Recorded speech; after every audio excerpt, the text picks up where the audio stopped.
आपके सामने और आप हमारे चैनल पर।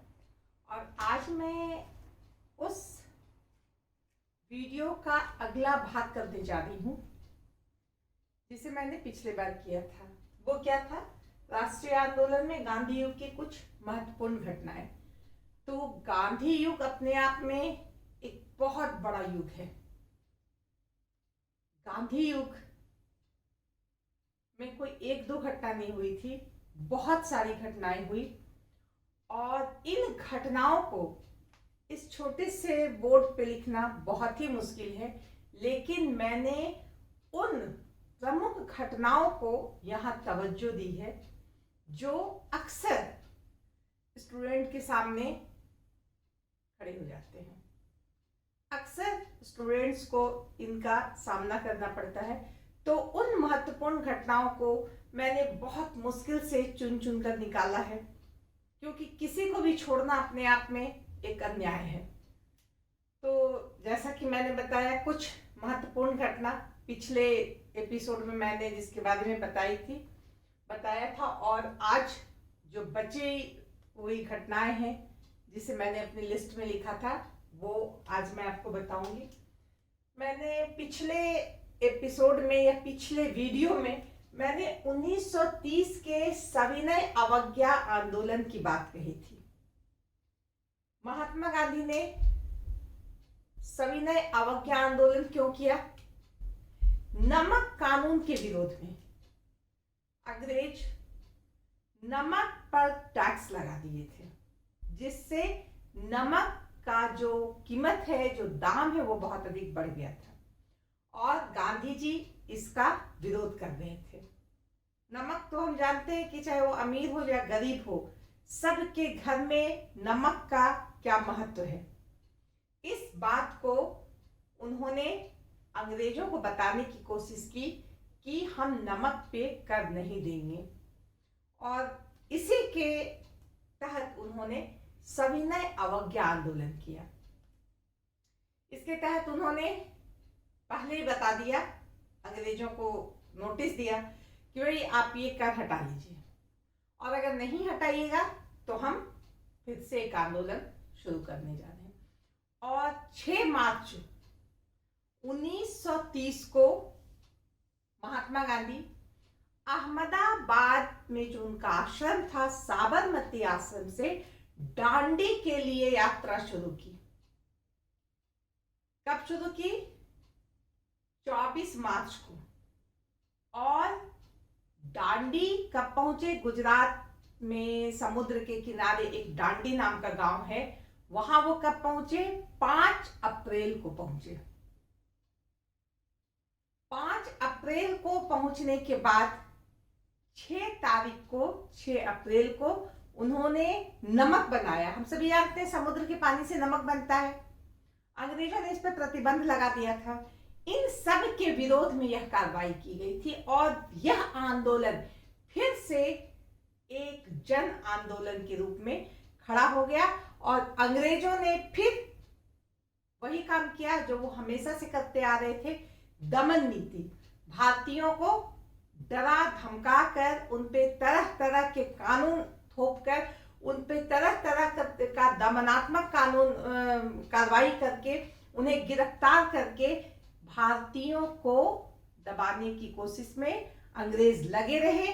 लेकिन यह आंदोलन चलता रहा, और अगर हम कहें तो यह आंदोलन 1930 में शुरू हुआ, बीच बीच में ये स्थगित भी हुआ और चलता भी रहा।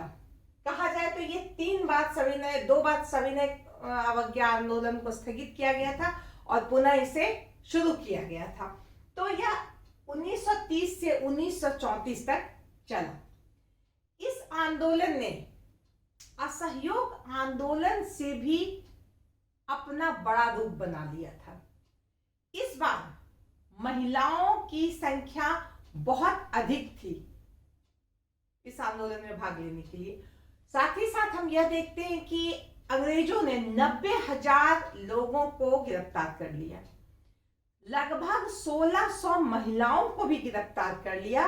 कहने का अर्थ यह है कि महिलाएं भी बहुत अधिक संख्या में निकल पड़ी थी अंग्रेजों के विरोध में, और इनका वही कहना था, नमक पे हम टैक्स नहीं देंगे, हम विदेश से आपका सहयोग नहीं करेंगे, हमारे पे जो तरह तरह के दमनात्मक कानून लगाए गए, हमें दबाने के लिए जो जो कानून बनाए गए उसे हटाओ। जो बातें असहयोग आंदोलन में कही गई थी, लगभग वही बातें इसमें भी कही गई थी। विदेशी वस्तुओं का बहिष्कार करेंगे, स्वदेशी को अपनाएंगे, इन सब बातों को इसमें भी वही जगह दी गई थी, और यह एक बहुत बड़ा जन आंदोलन हो गया था।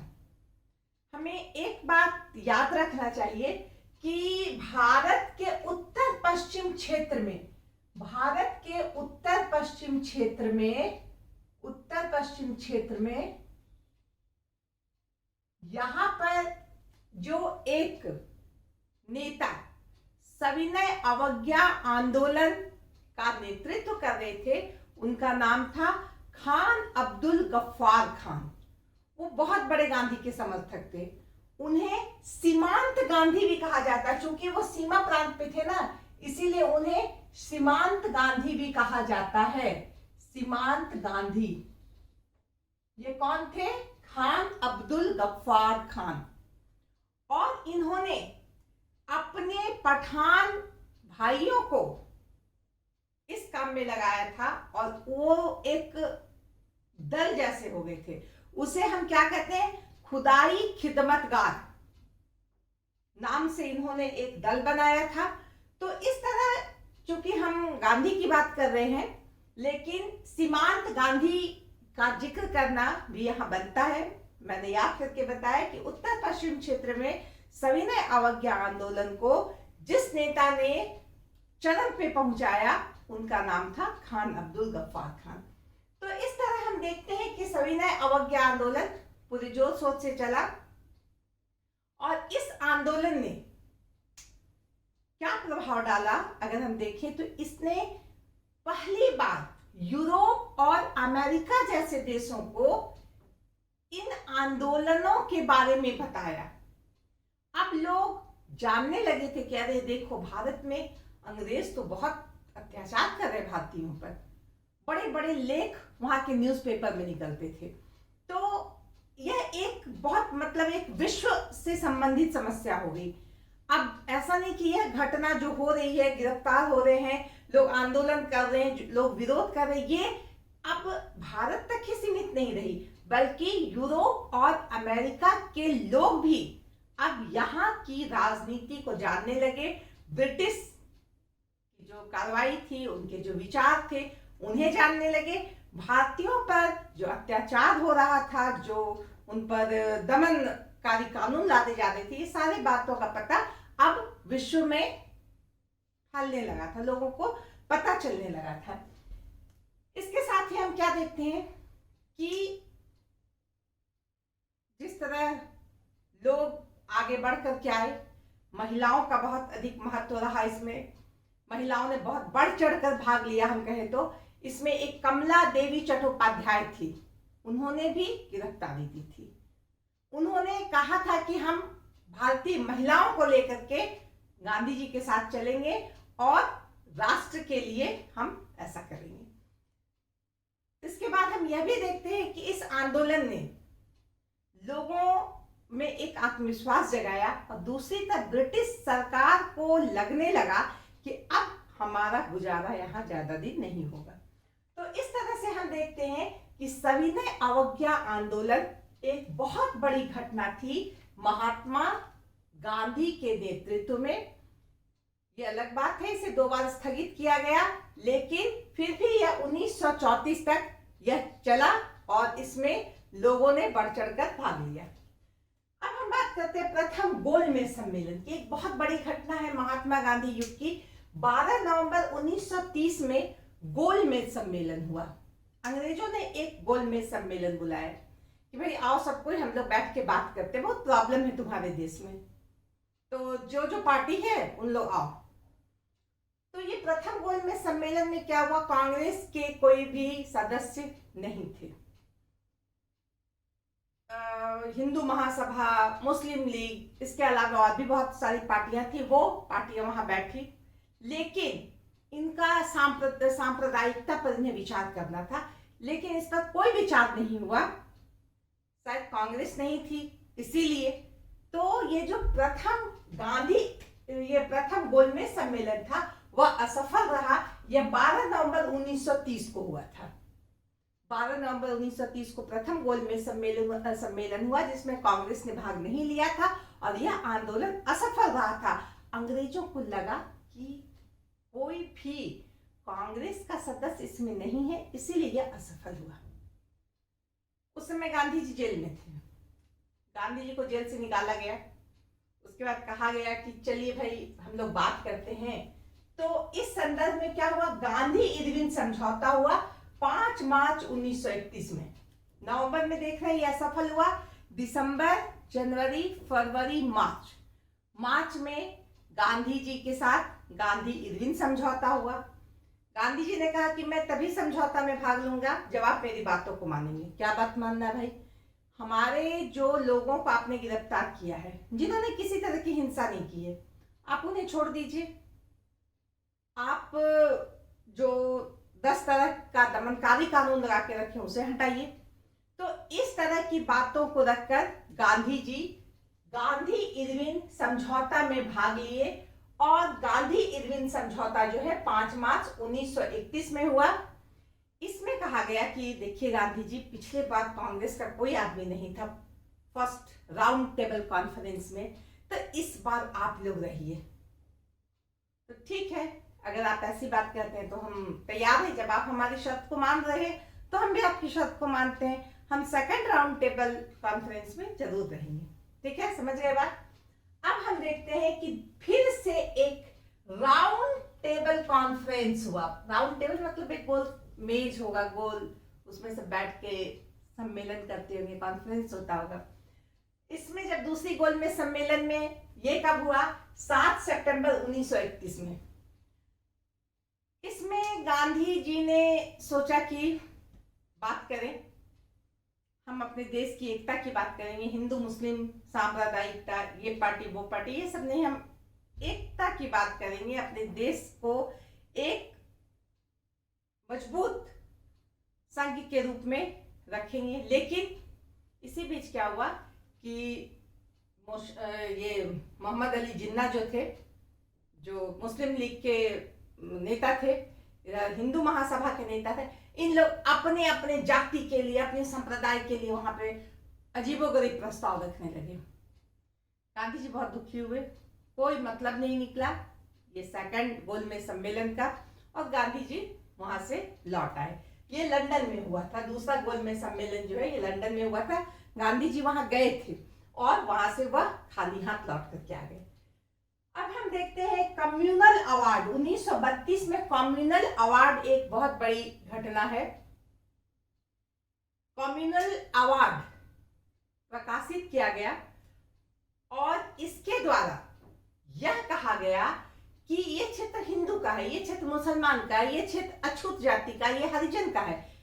कहने का मतलब ये कम्युनल अवार्ड के द्वारा पहली बार भारतीयों को अंग्रेजों के द्वारा एकदम से बांटने की कोशिश की गई। इनके बीच भेदभाव जो उत्पन्न किया जाता है वह उत्पन्न करने की कोशिश की, जिसे हम आज तक उठा रहे हैं। इससे पहले ऐसी बात नहीं थी कि हरिजन अलग वोट देने जाएंगे, उनका अलग क्षेत्र होगा। हिंदू में ही हरिजन आते थे, हरिजन अलग नहीं होते थे। लेकिन ये कम्युनल अवार्ड का ही परिणाम है कि इस तरह से सांप्रदायिकता और इस तरह से जातीय भेदभाव का आरंभ हुआ हमारे यहाँ। अब हम देखते हैं इन्हीं के समय में गवर्नमेंट ऑफ इंडिया एक्ट 1935 बना। इसके अंतर्गत क्या हुआ कि प्रांतों को पूर्ण उत्तरदायी सरकार बनाने का दिया गया अधिकार, और जो स्वायत्त संस्थाएं हैं इस पर भी उन्हें अधिकार दिया गया। अब ये चुनाव में खड़े हो सकते थे और प्रांतों में अपनी सरकार बना सकते थे। इस बात पर भी जब इसी के आधार पर चुनाव हुआ, कांग्रेस बहुमत में आए बहुत सारे प्रांत में, और उन्होंने मंत्रिमंडल बनाना के पहले अंग्रेजों से, अंग्रेजी सरकार से यह बात की कि देखिए भाई, मंत्रिमंडल तो हम बना रहे हैं, हमारी सरकार, हम प्रांत में उत्तरदायी सरकार बनाने जा रहे हैं, पूर्ण उत्तरदायी सरकार, लेकिन आप इसमें हस्तक्षेप मत कीजिएगा। कहा गया कि हाँ ठीक है, हम नहीं करेंगे। आप गवर्नर हैं तो आप सिर्फ संवैधानिक प्रधान के रूप में रहिएगा। तो इन सब बहुत सारी बातें हुई। तो अभी मैं 1935 के अधिनियम पर बहुत चर्चा नहीं करूंगी। कहने का मतलब है कि गांधी के समय ही 1935 में गवर्नमेंट ऑफ इंडिया एक्ट जो है वो पास हुआ। अब हम बात करते हैं इसके बाद क्या हुआ। 35 की बात है, हम अब याद करें 1939 में, 35 पर 36, 37, 38, 39, 4 साल बाद हम क्या देखते हैं, सेकेंड वर्ल्ड वॉर शुरू हो गया था। और अंग्रेजों ने क्या किया, अंग्रेजी सरकार ने क्या किया, भारत को बिना कुछ पूछे, यहाँ के नेताओं से कुछ बात की, यहाँ के प्रांतीय सरकार से कुछ बात किए, सीधे युद्ध में घसीट दिया भारत को। यहाँ के लोग गुस्सा गए कि भाई बिना पूछे आप कैसे आप धकेल देते हैं।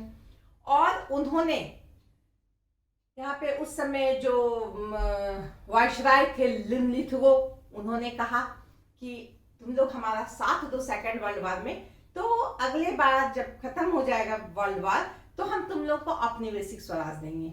यहाँ के लोगों ने कहा नहीं, हमें नहीं चाहिए आपका आश्वासन, हम आपका साथ नहीं देंगे। ऐसी स्थिति में अंग्रेजों का साथ कांग्रेस ने नहीं दिया। अब हम देखते हैं कि 1942 तक आते आते युद्ध में इंग्लैंड की स्थिति गड़बड़ा गई थी। अब उन्हें भारतीयों के सहयोग की आवश्यकता थी। क्या किया गया, इंग्लैंड से क्रिप्स मिशन, जिसके अध्यक्ष क्रिप्स थे, सर स्ट्रैनफोर्ड क्रिप्स, उन्हें भेजा गया। और ये जो है ये बहुत सारा प्रस्ताव लेकर के आए, बहुत सारा लॉलीपॉप लेकर के आए भारतीयों के लिए कि तुम हमारी मदद करो, युद्ध खत्म होगा ये देंगे, युद्ध खत्म होगा वो देंगे। बहुत सारा भारतीयों ने कहा हमें मंजूर नहीं है, आप जो भी दीजिएगा युद्ध के बाद दीजिएगा ना, हमें अभी चाहिए, अभी आप क्या दे रहे बताइए। कोई फायदा नहीं हुआ, क्रिप्स मिशन असफल हो गई। तो भारत के स्वतंत्रता आंदोलन में हम देखते हैं क्रिप्स मिशन का भी बहुत महत्वपूर्ण स्थान है। ये 1942 में भारत आई थी और यह कहने के लिए कि चलिए आप सेकेंड वर्ल्ड वॉर में हमारा साथ दीजिए और हम जो है युद्ध के बाद आपको बहुत कुछ देंगे, जो विफल हो गई थी। इनका ये प्रस्ताव जो है वो फेल हो गया था। अब एक बहुत ही महत्वपूर्ण आंदोलन महात्मा गांधी के द्वारा किया हुआ, जो उनका अंतिम आंदोलन था और बहुत बड़ा आंदोलन था, वह था 1942 का भारत छोड़ो आंदोलन। 8 अगस्त आधी रात को 1942 में महात्मा गांधी ने भारत छोड़ो आंदोलन प्रस्ताव रखा। हमें कोई शर्त नहीं चाहिए, हमें कुछ आपसे नहीं चाहिए, ना आपको हमसे चाहिए, आप हमारा देश छोड़ करके जाइए, बस कहने का मतलब ये था, भारत छोड़ो आंदोलन, हमको आपसे कुछ नहीं बात करना है। यह एक बहुत बड़ा आंदोलन था। ये जो प्रस्ताव रखा गया, अंग्रेज इतने डर गए, जितने भी महत्वपूर्ण नेता थे कांग्रेस के नेता, सबको फटाफट गिरफ्तार कर लिया, चाहे महात्मा गांधी हो, चाहे जवाहरलाल नेहरू, चाहे जो भी नेता हो। ऐसे समय में जो उनके बाद के नेता थे, जयप्रकाश नारायण तैयार हैं वो अपने क्षेत्र को संभालने के लिए, उनको भी गिरफ्तार कर लिया। उसके दूसरे नेता तैयार हैं। कहने का मतलब कि भारत छोड़ो आंदोलन भारतीय राष्ट्रीय स्वतंत्रता का पहला जन आंदोलन था, जिसने ब्रिटिश सरकार की जड़ें भारत में हिला दी थी। और हम देखते हैं 42 के बाद बहुत सारे कुछ और कार्यक्रम चले, बहुत तरह के विघ्न आए, बहुत तरह के विवाद हुए, लेकिन अंततः इसके 5 साल बाद भारत आजाद हो गया। तो महात्मा गांधी के से संबंधित इन घटनाओं और इन आंदोलनों का भारतीय राष्ट्रीय स्वतंत्रता संग्राम में बहुत अधिक महत्व है। तो इस तरह हम कह सकते हैं कि इन तिथियों को हम अवश्य याद रखें। ये हमेशा हमारे साथ इसे रहना चाहिए, काम का चीज है। तो इसके साथ ही हम आज ये वीडियो यहीं समाप्त करते हैं। धन्यवाद।